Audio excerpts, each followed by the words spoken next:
Здравствуйте! В эфире информационный выпуск Амши Икшара. Я и мои коллеги расскажем вам о главных событиях дня. Сегодня в выпуске. В Сухуме активно идет процесс установки электронных приборов учета электроэнергии. Уже установлено около 700 счетчиков. Безопасны ли пляжи Абхазии для купания? Наша съемочная группа пообщалась с представителями столичной администрации и сотрудниками МЧС.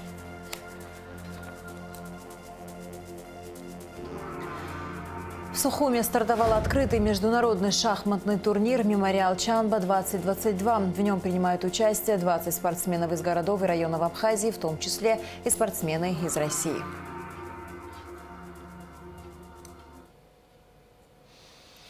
Премьер-министр Александр Анкваб обсудил с вице-премьерами правительства и руководителями управления капитального строительства и Абхазстроя ход дорожных работ в Сухуме, а также устранение строительных дефектов в Новоафонском и Очимчирском детских садах. Среди обсужденных вопросов текущее состояние Очимчирского лицея-интерната, Лыхнинской и Дурипшской средних школ, а также мемориала воинам, расположенного в селе Лыхны. Премьер-министр поручил УКСу и РУП Абхазстрой ускорить определение масштабов необходимых работ на этих объектах и подготовить проектно-сметную документацию. Участники совещания также обсудили вопрос по возмещению ущерба пострадавшим от стихийных бедствий, происшедших в республике в прошедшем году. В Сухуме активно идет процесс установки приборов учета электроэнергии. Уже установлено около 700 счетчиков. Такие приборы рассчитывают количество расходуемой жильцами электроэнергии и дистанционно передают данные. В чем плюсы такой системы, расскажет Эсма Гуланце. В столице продолжается установка приборов учета электроэнергии. На сегодняшний день 6 подстанций связаны со счетчиками. Благодаря этому данные об объеме потребляемой энергии передаются поставщику ежечасно. Кроме того, счетчик позволяет контролировать нагрузки и, что немаловажно, дистанционно обесточивать должников. Люди начинают экономить электроэнергию, потому что понимают, что за каждый потраченный киловатт-час им надо будет заплатить 30-35, а в некоторых местах и до 40% у нас упали нагрузки, улучшилось качество электроснабжения, и аварийность существенно уменьшилась. Новые счетчики уже установлены в нескольких районах города. В первую очередь там, где наблюдались большие нагрузки и происходили частые аварии. Глава администрации выделил финансовые средства, на которые нами был установлен новый трансформатор. Это ЭШ-по-треке проезд. Было смонтировано новое оборудование, что также существенно позволило нам улучшить качество электроснабжения людей, живущих в этом районе. В сегодняшний день мы перешли на улице Симирджиева, начали проводить монтаж этих приборов учета. Будем двигаться дальше. Если позволит ситуация и будут по наличию эти самые устройства, то, я думаю, хотя бы 1000-2-3 мы еще установим до зимы. В целом нагрузка на электросети за последнее время снизилась, однако проблема незаконной добычи криптовалюты по-прежнему остается актуальной. Майнинг-аппараты ставят в домах, подвалах и на чердаках по нескольку штук, и суммарно это дает большую нагрузку. Наши сети сегодня, в принципе, в силах обеспечить электроэнергию, туристический сезон. И трансформаторные, и линейные мощности нам это позволяют. Но обратно же та проблема, которая стала несколько лет назад возникшая, это проблема незаконной добычи криптовалюты, что приводит, естественно, у нас к частым авариям, выхода из строя нашего оборудования, возгораниям частым. А любая поломка, как известно, требует человеческих ресурсов и финансовых затрат. В свете последних событий вы знаете, что все, что стоило когда-то рубль, уже стоит 2 и 2,50. Очень большое повышение цен на все комплектующие, на все расходные материалы, начиная с топлива элементарно. И так что перед такими серьезными проблемами сегодня мы стоим, с ними сталкиваемся, приходится нам их решать. Наряду с этим, естественно, текущие, допустим, эксплуатационные проблемы – это аварии, выхода кабеля из строя, воздушных линий. Все это приходится нам решать параллельно со всем этим. Энергетики убеждены, приборы будут способствовать укреплению платежной дисциплины. Кроме того, будет и меньше споров по поводу начисленной платы, поскольку приборы сами фиксируют и передают данные. Обычно, когда мы приходим в район, начинаем установку прибора учета, естественно, там есть несколько человек, которые не хотят этого делать. Но если человек не хочет, мы вынуждены его оставить тогда вообще без света, а по-другому у нас не получится. У нас ведется баланс отпуска с головной подстанции. Потом это сравнивается с расходом абонентов, что нам позволяет выявлять хищения на местах. И, естественно, вести с этим работу. Всего предприятием «Черноморэнерго» было приобретено 1200 приборов учета. Из них уже установлено около 700. Эсма Голанзе, Алексей Гухава, Абхазское телевидение. В ночь с 18 на 19 мая в Международный день музеев в Сухуме прошла акция «Ночь в музее». В ней приняли участие 4 столичных музея: Абхазский государственный музей, Государственный музей боевой славы имени Ардзинба, Литературно-мемориальный музей Дмитрия Гулия и Музей Банка Абхазии. В этот день в Абхазском государственном музее открыли 2 новых зала – археологии и советского периода. Сотрудники музея провели экскурсии для школьников и студентов. Посетителей музея ждал сюрприз – шлем сирийского типа, относящийся к 8 веку до нашей эры, подаренный музею компанией «Аквафон». Посетители Музея боевой славы имели возможность увидеть первый автомобиль Владислава Ардзинба, на котором он ездил, став председателем Верховного Совета Абхазской АССР. Автомобиль был найден, отреставрирован и подарен музею компании «Амобайл». Музей боевой славы также порадовал своих посетителей концертом военных песен. Музей Банка Абхазии представил редкую коллекцию монет и банкнот, имевших хождение на территории Абхазии с античности. Также была представлена полная коллекция памятных монет абсаров, выпущенных банком. В литературно-мемориальном музее Дмитрия Гулия был организован поэтический вечер. Ученики столичных школ и актеры Абхазского молодежного театра читали стихи и отрывки из прозаических произведений Баграта Шенкуба. Гудаутский государственный музей Отечественной войны народа Абхазии имени Сергея Дбар впервые присоединился к акции «Ночь в музее».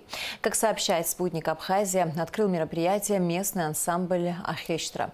В этнографическом зале посетителям представили экспонаты, которые долгие годы хранились в фонде и никогда не выставлялись на широкое обозрение. В этнографическом зале были собраны предметы разного периода и тематики. Среди них традиционная колыбель абхазов, музыкальные инструменты, макеты абхазского подворья, ковры, мужские пояса, кинжалы, традиционная одежда абхазов, коллекция посохов, ткацкие станки, кувшины из глины и металла, а также несколько десятков оригинальных фотографий абхазских дворян, участников отряда Киараз и приближенных к Нестору Лакоба людей. Акция «Ночь в музее» в Государственном Гудаутском музее имени Сергея Дбар завершилась в среду в 24 часа.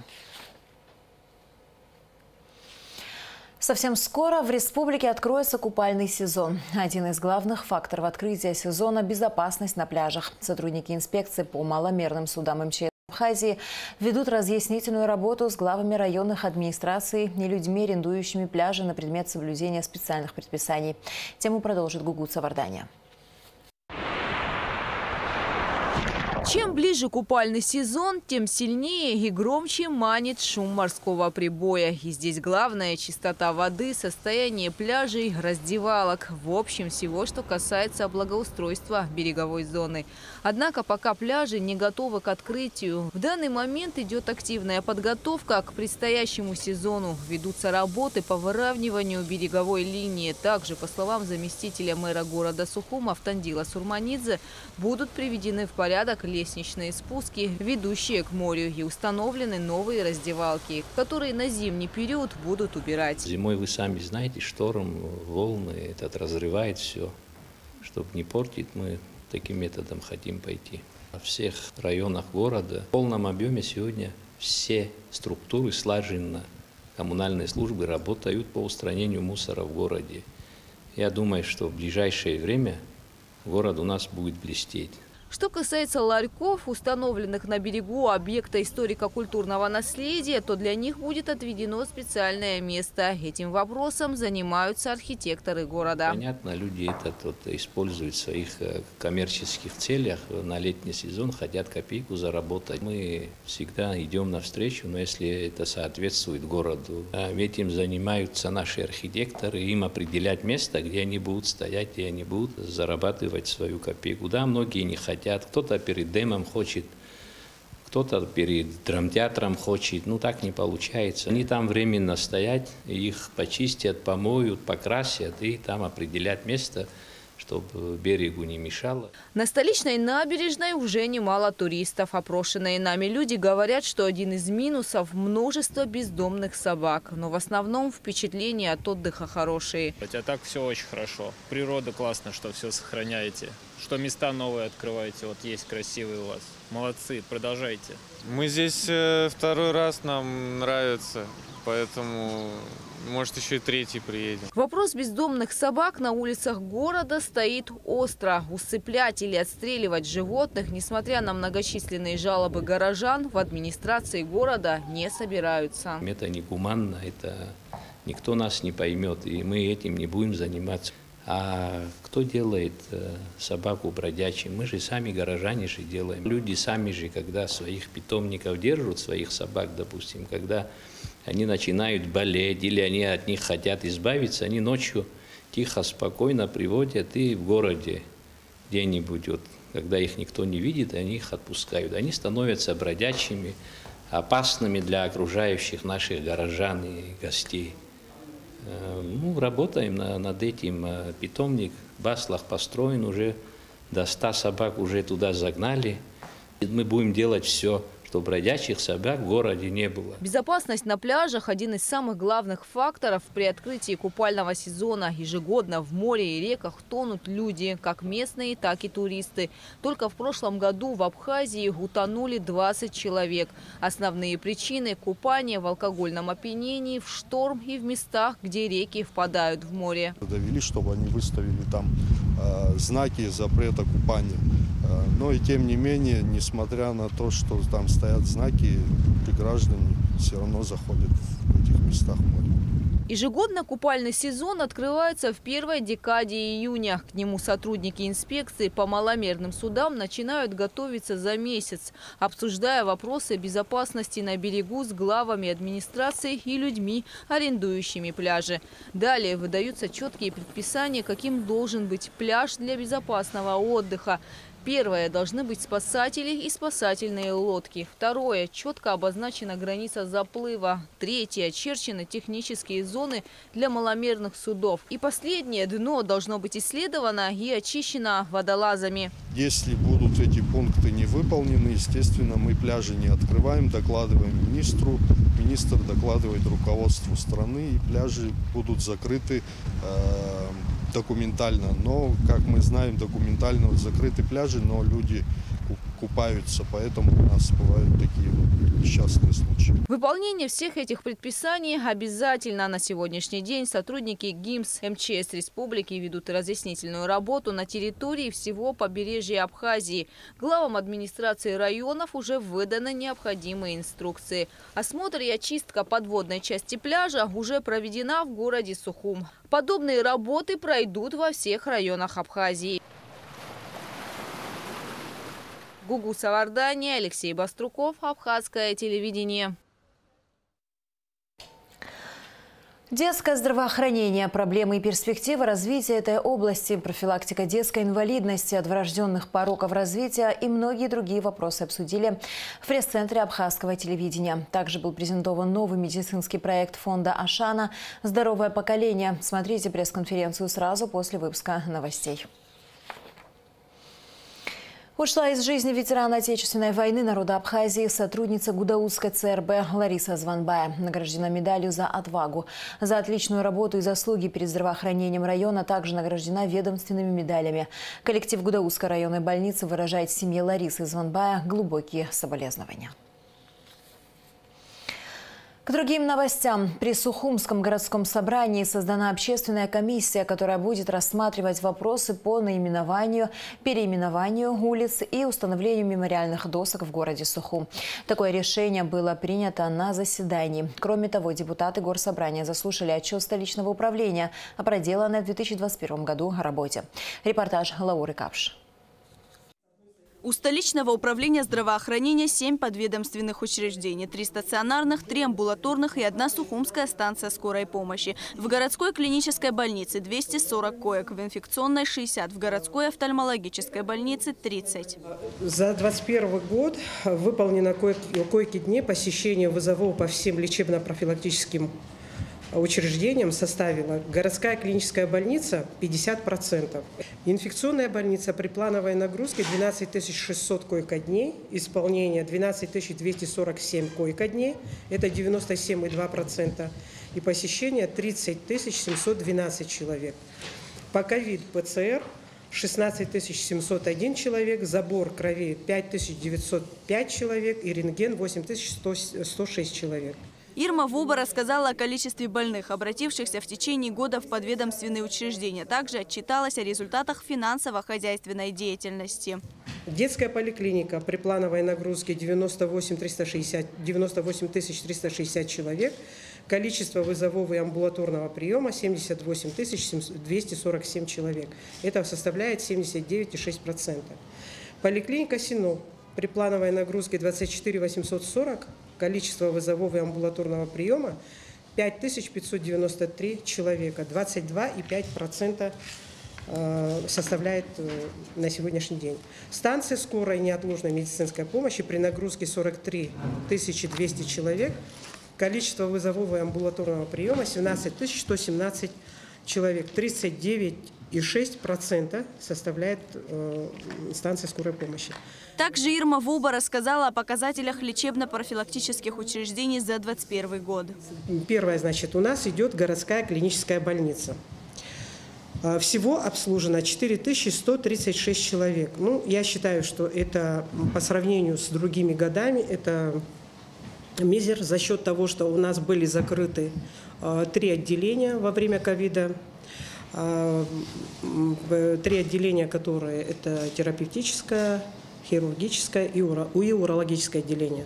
В 2021 году в инфекционную больницу поступило с коронавирусной инфекцией 955 больных. Из них сельских жителей 245 человек. Умерло 56 человек. А за весь период пандемии в инфекционную больницу попали 1452 человека. Выписано 1363 и умерло 89. В усиленном режиме работала и станция скорой помощи. За 9 месяцев прошлого года количество вызовов составило 17 117. Амбулаторных вызовов 730. Обслужено 294 ребенка, госпитализировано 1199. На данный момент инфекционная больница возобновила свою работу в штатном режиме и готова к приему соматических инфекционных больных. Мы открыли инфекционную больницу как инфекционную больницу, детское отделение и взрослое. На данный момент кишечные, есть разные заболевания, кишечное расстройство пока осиливает и взяла на себя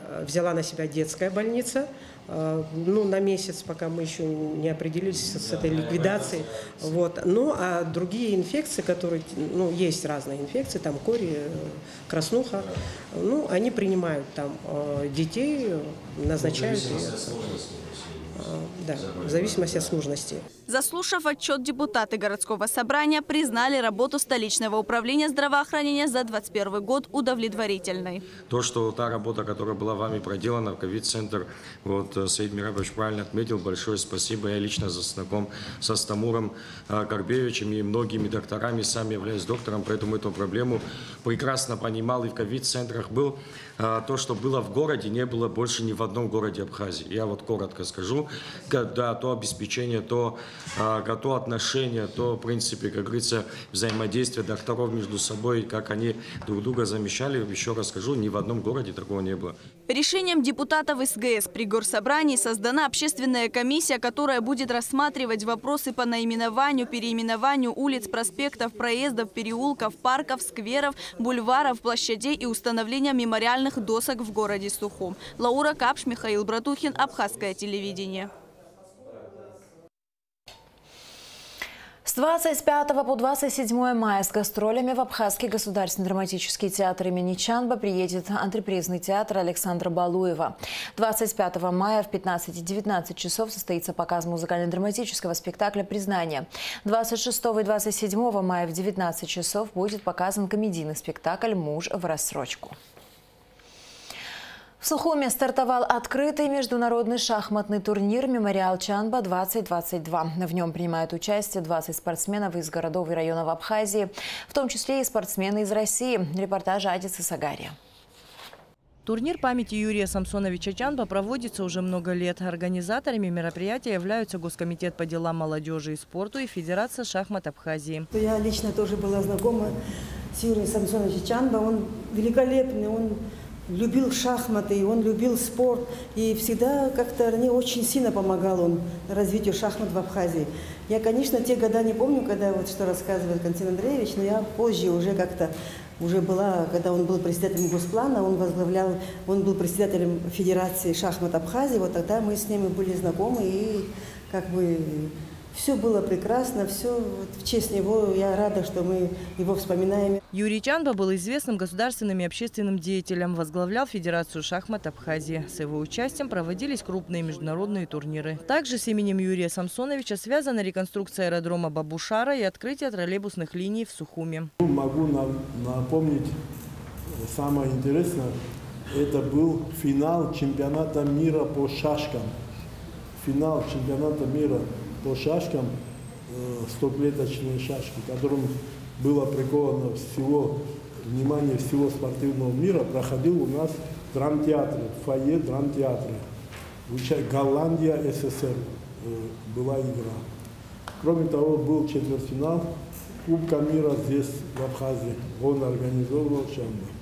Мемориал Чанба-2022 открыл сезон шахматных турниров по классике. Соревнования проводятся по правилам ФИДЕ швейцарской системе в 12 туров, жеребьевка участников. Контроль времени 15 минут плюс 5 секунд на каждый ход, начиная с первого. Главный судья Артем Табарян. Сильнейшие шахматисты участвуют сейчас в данном турнире. И потом после классики продолжение будет рапид и блиц, тоже быстрые шахматы и блиц. Все мы не первый раз участвуют, все они, дети все знают, правила все знают, так проблем нет. Среди любителей интеллектуального вида спорта гость из Московской области Арсений Иванов. А я занимаюсь шахматами 6 лет. Ну и как нравится тебе? Мне нравится играть, решать задачки. У меня появилось много друзей как раз в шахматном клубе своем. Ну и стараюсь развиваться в них. Летом текущего года Федерация шахмат Абхазии планирует провести классические шахматные турниры и чемпионат Абхазии по шахматам с участием спортсменов из России. Что касается турнира «Мемориал Чанба-2022», организаторы планируют проводить его ежегодно. Игры будут проходить в шахматной школе имени Анатолия Карпова и завершаться 26 мая. Адиса Сагария, Арина Гухава, Абхазское телевидение. В субботу, 21 мая, в Сухуме отметят День памяти жертв Кавказской войны. В 10 часов начнется церемония возложения цветов к памятнику жертвам Кавказской войны на набережной Махаджиров. В это же время на площади перед Абхазским драмтеатром откроется выставка художников из числа репатриантов. В 10:30 у памятника Махаджирам будут высажены деревья. В 12 часов фотовыставка на набережной Махаджиров. В 12:30 стартует мини-турнир по футболу на футбольной площадке за зданием бывшего Совмина. В 18:55 в памяти Махаджирах будут зажжены свечи. В 19:30 минута молчания. В 20 часов возле памятника Махаджирам будет разожжен памятный костер. А также состоится церемония опускания венков в море.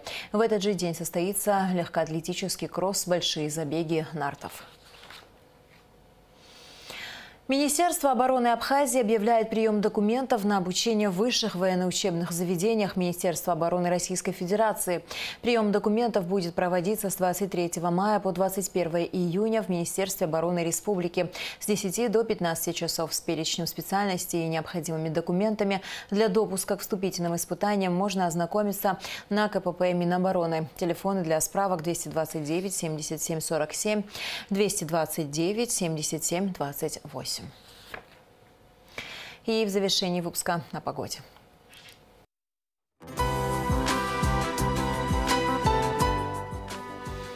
По сообщению Гидрометцентра, в пятницу 20 мая на территории Абхазии ожидается облачная погода, умеренный дождь, временами переходящий в ливневый, местами туман.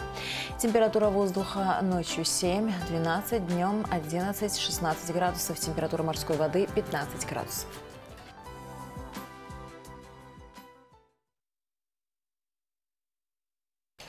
На этом наш выпуск завершен. До скорых встреч в эфире.